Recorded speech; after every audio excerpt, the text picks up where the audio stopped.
Well, it has taken almost a week's worth of travel. It was 2 flights, 1 incredibly long taxi ride, and a 3.5-day sail. We are finally here to our uninhabited island where we're gonna be hanging out for the next several weeks. It's time to get in and dive. The next few days, the conditions are going to be perfect. So we're probably gonna be spending like 8 hours a day in the water. Super stoked. Sadly, our journey didn't start on that uninhabited island. It started in Tahiti with our cat friends, Patrick and Sui. Due to flight times and schedules, we were stuck for about a day. Well, we have made it to beautiful French Polynesia. We are still in Tahiti though. We have to wait until tomorrow morning. We're gonna catch the flight over to Nukuhiva, to the Marquesas, and that is where we will meet Josh and Rachel. So to kill time this morning, we decided to take very sweaty walk down the hill to the grocery store to pick up lunch and drool over baguettes. French Polynesia has been my favorite country to visit in the last 5 years. Normally, I spend most of my time on that little island across the water called Moorea, but the Tuamotu Islands truly offer some of the best diving in the world. While in Tahiti, we took advantage of my favorite snacks, healthy juices, and the most incredible chocolate croissants and fresh baguettes of your life. I'd also like to think they are healthy. Sundays are always a treat in French Polynesia, and the shops will offer different snacks only on that day. Unfortunately, trying to get alcohol on a Sunday is a no-go, but the markets are usually stocked with fresh fish that is locally caught. Part 2 of our travels started very early the next morning with a taxi back to the airport for our second flight, with one of my favorite local drivers, Shogun. Maruru, bro. Okay, Maruru. Well, we are at the airport waiting for the last flight to get out to Nukuhiva. We got here very early to get everything checked in. A lot of these outer island flights, it's good to arrive super early and check in your extra luggage on the freight. It kind of costs a lot, but they're pretty strict with the bag limits of everything. Even for like our carry-on, they'll even weigh like your carry-on bags and you can only have a certain limit. So a lot of times what we do, because we have so much, is one person will sit in the corner with everyone's gear as the other person goes and gets checked in, and then we'll just switch so that they don't see like all the extra cameras. Once you get past security, they don't really care. So yeah, it's about a almost 3.5 hour flight over to Nukuhiva, and then about an hour's taxi ride to get to the boat where our friends will be at. So we just have a bit of travel ahead of us. The day consisted of many naps and an uncomfortable flight on a small plane, leaving Tahiti, but heading to dive locations like this one that we saw out of the window. Until finally we arrived at this little rock in the middle of the Pacific called Nukuhiva. French Polynesia is divided into 5 groups of islands. We had just left the Society Islands and flew to the Marquesas Islands, but would shortly leave to head to the Tuamotu Archipelago. Nukuhiva is the second largest island throughout French Polynesia, which is why our taxi ride took over 2 hours to cross the island. We made a few stops at some gorgeous lookouts, but we were ready to get to the boat. Ah d'accord. T'as fait service militaire, hein? Hi. Tu as fait où ton service militaire? Attends. Bonjour monsieur. Attends, wait. Madame. C'est madame ça. Allez. Finally, our chariot had arrived to get ourselves and all our gear loaded onto the boat where we will be spending the next 6 weeks. The boat is a beautiful 46-foot Leopard and new to Josh and Rachel. There are 4 bedrooms, which all feel massive for a boat, and each room has their own bathroom and shower. Before we even had time to unpack, we lifted the anchor and set sail for this incredible anchorage for the night, full of wildlife and incredible views. Currently, we're a team of 5. We have Josh, whose biggest goal in life is to work as little as possible, and his 2 favorite foods are rice and popcorn. Emmett loves eating pancakes with yogurt and is taking up all communal boat space with his camera gear, also Canadian. Taylor someday wants the title of Khaleesi, Mother of Sharks, and views her collection of shark teeth as her most prized possessions. Rachel wants to be diving all day, every day, loves taking photos, but admits that editing the pictures ruins the moment. And myself, newfound passion for YouTube, hates doing voiceover, and absolutely adores my white Honda CR-V back home. We have made it onto the boat. Didn't even have time to unpack the bags, but we are here in this beautiful bay with mantas swimming around and with just like the most gorgeous view. You see one right there? Right at the surface? Literally, there's a manta right there. Probably can't zoom in far enough.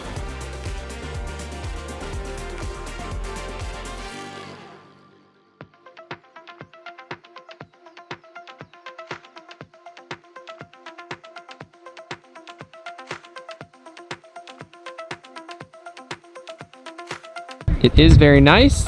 We will have Starlink this time so we can stay connected to the outside world.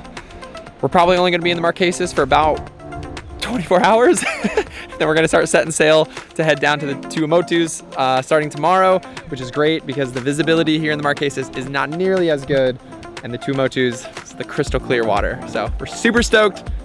About to have a beer and unpack. Okay, we have the essentials, Catan plus expansion pack packed inside. We have peanut butter whiskey, and I have a whopping 4 pairs of board shorts and I think 6 t-shirts. The rest is camera gear and dive gear. It was sad to leave the comfortable anchor, but we had a 3-day sail ahead of us and wanted to get moving. So midday the following day, we lifted the anchor and started on our way. Josh and Rachel are an amazing team together, sailing full-time for the last 10 years and spending 5 of those years in French Polynesia. They really know their stuff. For now, we sit on the boat and we do a whole lot of Vlog peer pressure. We started the crossing, all the sails are up.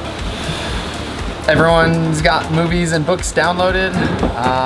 So now it's just a matter of trying to stay busy over these next 3 days. We'll trade off watches. We're gonna take turns like cooking different meals, but it's a lot of naps, movies, shows, reading books, and hoping that we get there as fast as we can. Sadly, conditions got rough real fast. Well, we've had an eventful first day of sailing. We saw at least 2 orcas.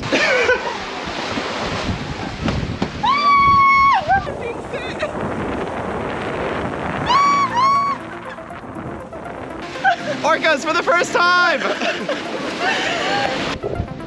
We saw a small pod of rough-toothed dolphins.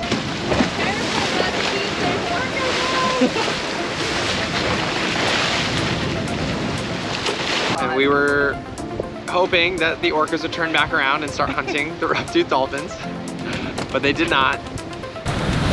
All right, we finished the first night of sailing, and I think everyone is pretty dead.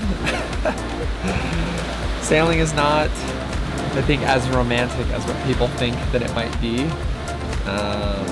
It's honestly, it's a lot of hard work getting where you want to go.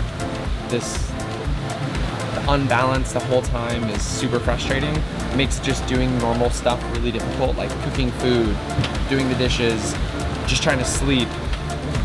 Because the speed we're moving in the ocean, all the hatches are closed, so everyone is just super hot, sweaty. There's not much airflow down below. And then during the night, someone always needs to be up during like a night watch. So you're sleeping throughout these really inconsistent hours.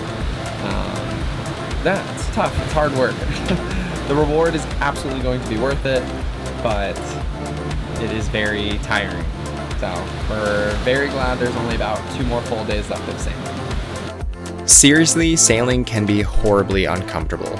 It's very hard to find motivation to do anything apart from attempting to take naps. I found reading the Harry Potter books and rewatching The Office helps me. Sometimes though, you get lucky and catch a fish.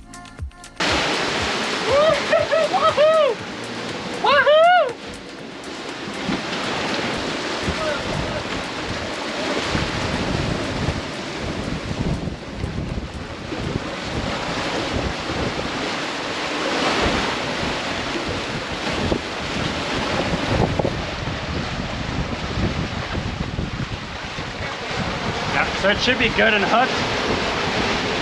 Josh, I'm just gonna try and drag it all the way into the cockpit. Watch out.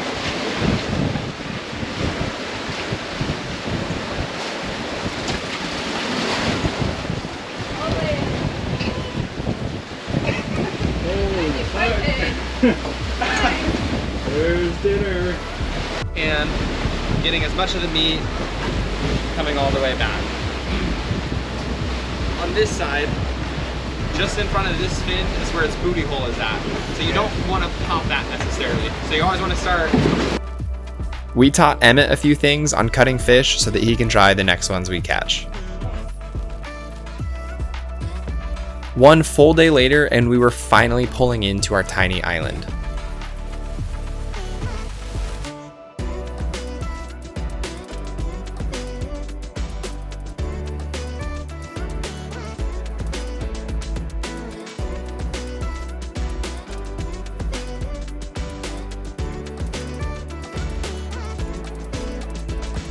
We anchored the boat using a float system to float the anchor chain so that it does not destroy any of the beautiful corals just below us, and the team started to scrub the boat clean.